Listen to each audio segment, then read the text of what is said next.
Welcome to another Parker Adams video walkthrough tour. I'm here in a beautiful sunny Gosport Marina and I have an iconic classic Fairline. You'll tell from this boat I really like it. This is a Squadron 55. It's a 1999 model year, and when you step on board this boat you can see this is a timeless Fairline classic.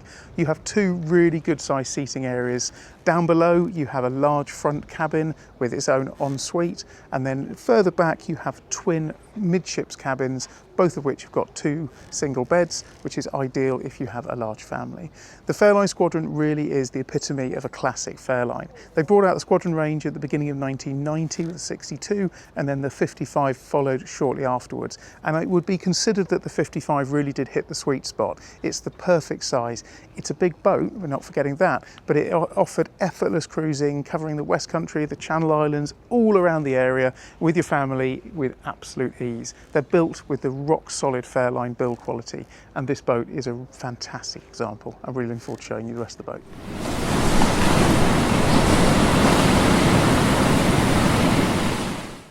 Now, one thing I'm just going to draw your attention to at the beginning of this video is actually this boat, but also the one next door to it. So just next door to it you have a Princess 52, which is actually a smaller boat. But it's quite interesting when talking about how boats have changed over the years. Look at the height difference on the 52. I can only just touch the top of it, as opposed to down here. Now, one of the reasons I draw the attention to that is because although you have the most incredible space on board the boat next door to it, you have an incredible price tag for a start, but you also, where you've got a lot higher, you have the need to add aids like seakeepers to keep the boat really stable when you're in anchorage. But the Squadron 55 is quite a low profile boat for its size, and that makes it very nimble, great to handle, and when you sit at anchor in a bay it's amazingly stable. So it's quite interesting how larger boats have got a lot more voluminous, but actually sometimes that has some drawbacks. So the classics can be fantastic. So you will see from the shine of the boat, this boat is impeccably maintained. This is looked after by a polishing team. They regularly wash the boat down, polish it, and the shine on it really is fantastic. Now, of course, remembering this boat's not that far off 30 years old, but the way it's presented is beautiful. And the Fairline gel, everyone always comments how much it's a high quality gel that can really be brought back year after year to give a really good deep shine. It's a white hull on this one. They only made them in white hulls, which is great because it means you don't have any blooming that can affect some of the older generation blue hulls. But the boat itself is just a classic Squadron shape. Very wide walkways, so the walkways around it, it has that feeling of a proper ship. And on the other side, you actually, there's a very strange noise going over there. They're repairing pontoons. And on the other side, you've actually got a door which opens out onto the decks, which gives you nice, easy access as well. As you'd imagine, stepping on is very easy, and the bathing platform is an excellent size. So you've got a passerelle, which is capable of lifting, I believe, 250 kilograms. So you could lift something like a Williams jet rib onto the back, large jet ski, or something smaller like a Highfield, which of course we sell. Little plug there. So if we step on board the boat, you can see a step on board, it doesn't even move. It's one of those boats that just has that amazing solid feeling to it. As we look around, the boat has been upgraded in many places. All of the wall linings have been done, the navigation's been done, but there are a few bits that are starting to look just a little bit tired. The teak on the bathing platform is overall in very good condition. It's not lifting, it's not worn, but you do have a little bit of caulking areas which could need a little bit of attention. You'll see those when you walk on board, but the feeling overall is incredibly good for a boat of this age. So let's start off in the cockpit space. So the cockpit space is big. One of the things I love and look for in a Flybridge boat is that you have enough space to sit and have a separate table and chairs here. Because something on smaller Flybridges that you can't have is, on a lovely sunny day like today, if it's too hot to go upstairs onto the Flybridge, you end up sitting here, which is fine, but what I'm doing now is sitting at a glass window. So I really like the fact that a Flybridge boat to me should be big enough that you're able to have a table and chairs here, which then allow family to sit around. You can dine outside, you've got the shade, the protection from the sun, but you've also got a beautiful view out as well. The covers all around here, they've been replaced in recent years. I like little touches. It's always difficult sometimes when you take covers down to know which ones go where. Look, they've stitched port and starboard little labels into them. I like stuff like that. So it's really nice so you know that which covers go in what place. It's nice and simple and easy to do. They're a good set of covers. The windows are all nice, and it's just all presented very well. Now, there is a crew cabin on board this boat. Now, unlike most boats, we always say the crew cabin is basically a glorified storage locker. It is also a glorified storage locker on this boat, but you can see a bed. That's quite rare in a crew cabin. So this particular design, I have to be careful. I won't lift it too high because you need to take the cover off. If you look down there, you've actually got twin beds down there. So there's only one mattress in there at the moment, but you've got twin beds down there. There's also a toilet. Now you can see it is as typical, being used as a storage locker at the back end. But if you wanted to have a couple of people sleep down there, it would be an option. And not only, you could close that up and you've still got a window porthole in there as well. So it wouldn't be too much like a coffin when you close it up, which is important. Underneath here, you have a lazarette space, and as you'd imagine, it's pretty large. So open that up there. So lazarette space is in here. You've got fender holders. Notice on a recent V39 video we did, it had fender basket holders there. It was a great idea, but look, they were doing that back in the late 1990s. Why more boats don't do that? They should do that. Take note, manufacturers.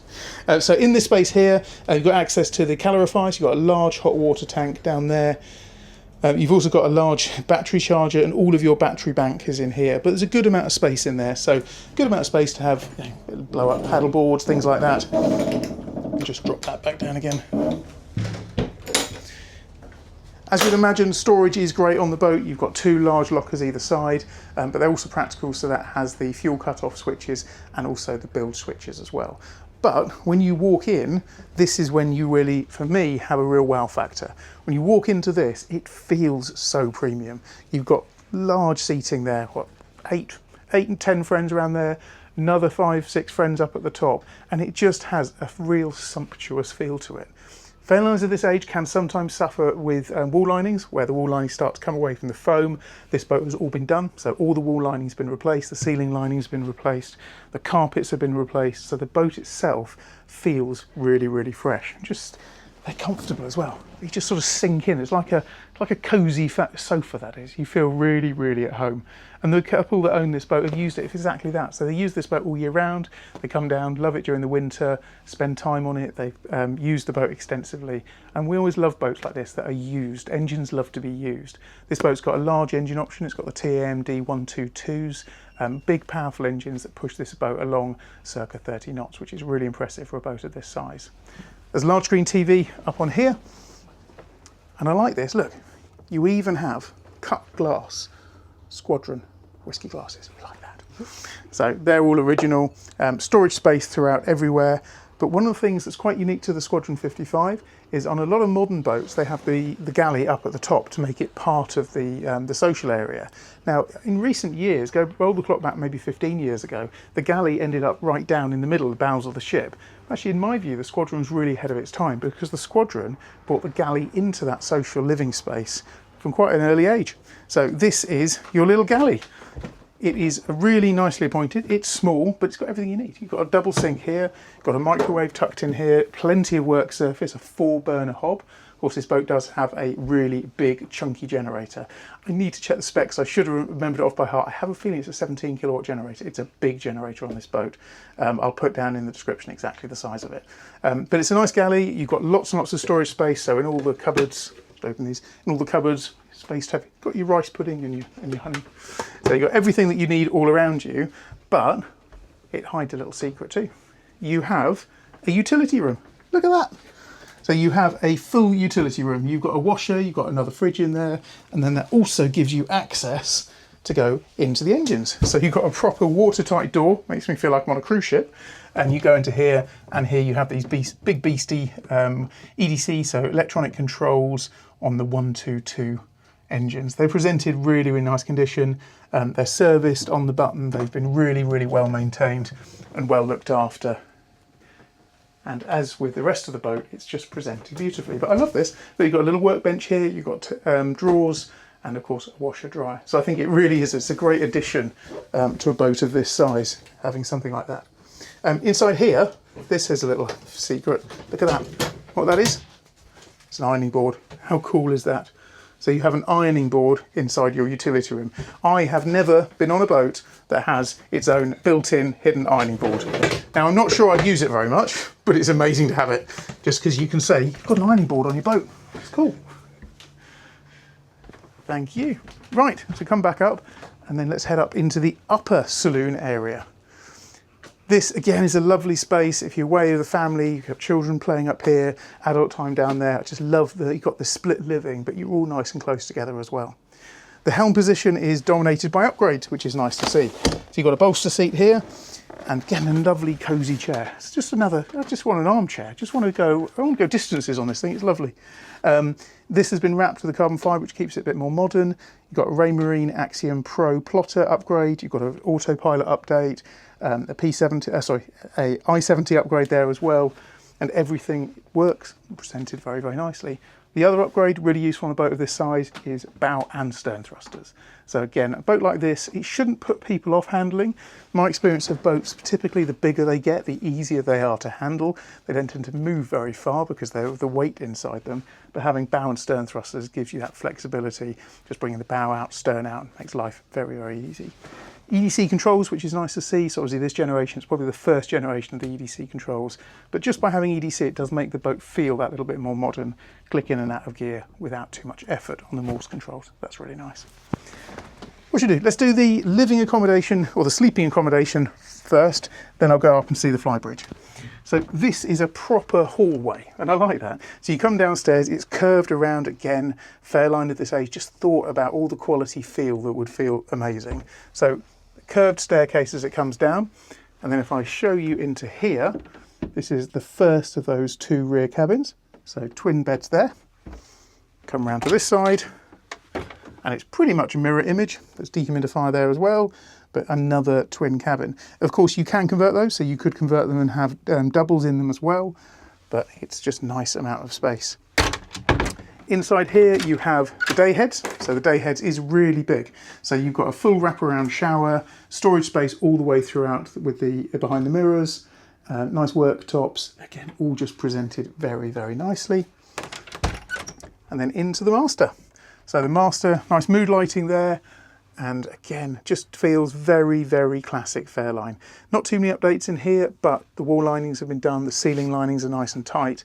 And it just, with this new carpet in it, it feels very, very premium. Large locker space, so you've got great hanging space inside the cupboards there. Big long mirror.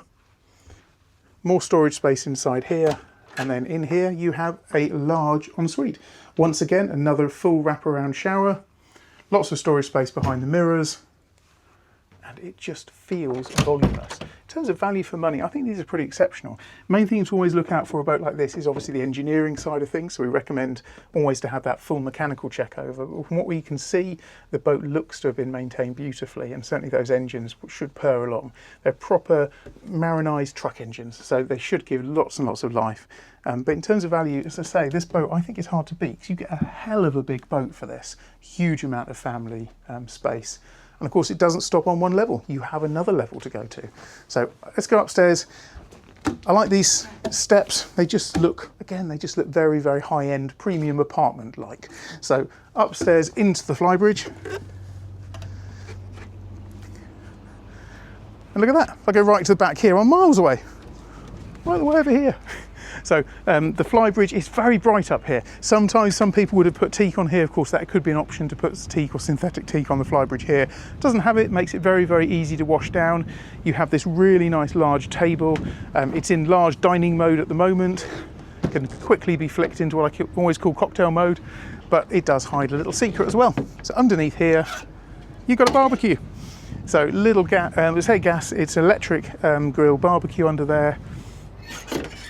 And it's very, very nice. So up here, grilling, barbecue with your friends would be pretty special. The helm position, again, it's been upgraded. So you've got your bow and your stern thrusters, your EDC controls, new autopilot head, new i70, new Axiom plotter up here. So you've got an Axiom touchscreen up here and an Axiom Pro down below. So it's got a nice electronic kit, and it comes with a free snake. If anyone doesn't know, people put snakes on boats because they deter seagulls. That's the plan. And the owner said to me literally 10 minutes ago, he said, all the boats around get covered in seagull poop, his boat doesn't, and he puts it down to the snake. It's got an interesting little fact there. So the other thing just to mention up here, some people prefer on the plotters, they like having buttons to press. The Axiom range doesn't come with buttons, but you can add what's called an RMK10, which is this here, which then gives you full control of the Axiom. So if you're in a rough sea and it's hard to push the touchscreen, the RMK10 is really, really useful for doing that. So the Flybridge is a big space. Just always like to say how many people you could fit around. Another 6, 7 people up there, but lots of standing space, sunbathing room at the back, and it just has that real quality feel to it. There's a windometer at the top. Call it windometer? You can call it windometer. At the top there, which gives you the direction. That all links across onto the chart plotter as well. And then you have the latest generation Raymarine Doppler radar as well, which gives you that highlights in red, green, the dangers on a radar as well. Got it on a couple of the boats, and it is a fantastic addition there from Raymarine. So really, really nice setup up here. And let's go back downstairs again. I'll show you sort of half between going down forward and backwards on here. Let's go down there.